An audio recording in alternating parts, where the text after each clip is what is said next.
قال اقبلت یہود الی النبی صلی اللہ علیہ وسلم. ایک مرتبہ یہودی لوگ، کون لوگ؟ یہودی لوگ نبی کریم صلی اللہ علیہ وسلم کے پاس حاضر ہوئے اور کہا فقالو یا ابو القاسم، اے ابو القاسم. یہ آپ صلی اللہ علیہ وسلم کی کنیت ہے. آپ صلی اللہ علیہ وسلم کی کیا ہے؟ کنیت ہے. اور آپ صلی اللہ علیہ وسلم نے ایک حدیث میں کہا کہ میرے نام پر نام رکھو مگر میری کنیت نہ رکھو. یعنی کوئی شخص کسی کا بھی نام ابو القاسم نہیں رکھ سکتا، نہ اپنے بچے کا نہ خود کا، بھلے اس کا بیٹا قاسم کیوں نہ ہو، اپنے آپ کا ابو القاسم نہیں رکھ سکتا. آپ صلی اللہ علیہ وسلم نے منع کیا اسے. محمد صلی اللہ علیہ وسلم یہ رکھ سکتے ہیں. یہ وہی کنیت یہاں پر استعمال ہوئی. یہودیوں نے کہا یا ابو القاسم، اے ابو القاسم، اخبرنا عن الرعد ما ہوا، آپ ہمیں بتلائیے رعد کیا ہے. رعد ہے نا.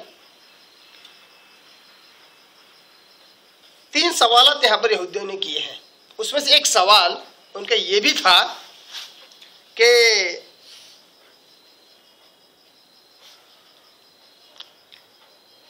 اسرائیل نے اپنے آپ پر کیا چیزیں حرام کی تھی. ایک سوال کیا کیا تھا انہوں نے؟ ایک سوال یہ کیا تھا کہ اسرائیل نے یعنی یعقوب علیہ السلام نے اپنے آپ پر کیا چیز حرام کی تھی.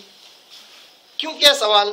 کیونکہ اس کی بہت ساری حدیثیں، اگر وہ ساری حدیثیں لاتا ہوں تو کافی بات لمبی ہو جاتی تھی، اس لیے ایک حدیث لایا اور اس کے ذمہ میں ساری باتیں بیان کر رہا ہوں. یہودی آپ صلی اللہ علیہ وسلم کے پاس آئے اور کہا کہ اے ابو القاسم، ہم چند سوال کریں گے، اگر آپ ان کے جواب دیں تو ہم مانیں گے کہ آپ نبی ہیں.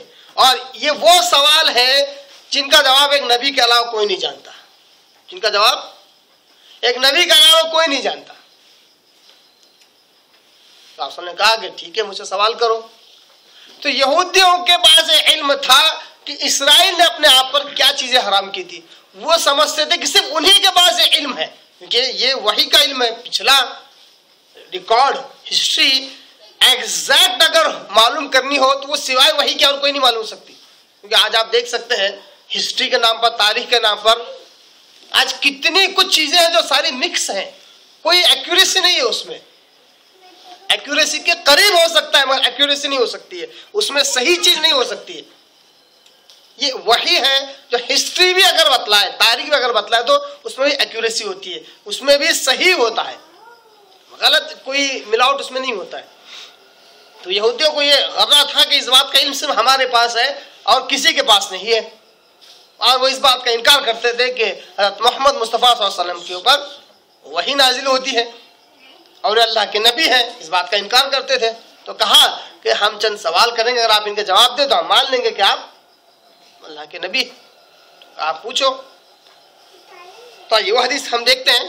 یہ حدیث میں اس بات کا بھی ذکر ہے کہ یعقوب علیہ السلام نے اپنے آپ پر کیا حرام کیا تھا. وہی جواب اس آیت کی تفسیر بھی ہے جو اس حدیث میں موجود ہے. یہودی نے پوچھا اخبرنا عن الرعد ما ہوا، آپ ہمیں خبر دیجئے رعد کے تعلق سے کہ وہ کیا ہے.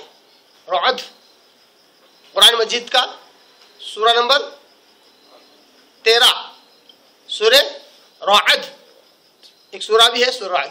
پوچھا یہ رعد کیا ہے، آپ اس کے بارے میں ہمیں خبر دیجئے. آپ صلی اللہ علیہ وسلم نے جواب دیا، بڑی ہی زبردست معلومات ہے صاحب.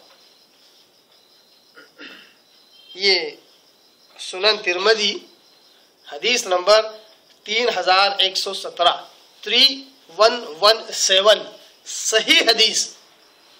یہ اسلام ہے جو ہمیں غیب کا علم دے رہا ہے، غیب کی خبر ہم تک پہنچا رہا ہے. بھلے سائنس یہاں تک پہنچا ہو یا نہ پہنچا ہو، سائنس کی یہاں تک رسائی ہوئی ہو یا نہ ہوئی ہو، اگر اس کو تناظر میں رکھ کر اگر تحقیق کی جائے ہو سکتا ہے بہت سارے نئے نئے انکشافات ہوں، نئی نئی چیزیں دریافت ہوں. مگر دیکھیے سائنس احادیث مبارکہ ہمیں کس طرف رہنمائی کرتی ہے. آپ صلی اللہ علیہ وسلم نے ان کے سوال کا جواب دیا، کہا ملک من الملائکہ. رعد کون ہے؟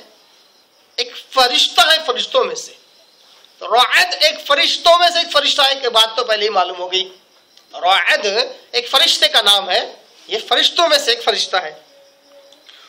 مؤکل بالسحاب، یہ کام پر لگا دیا گیا ہے، مؤکل ہے.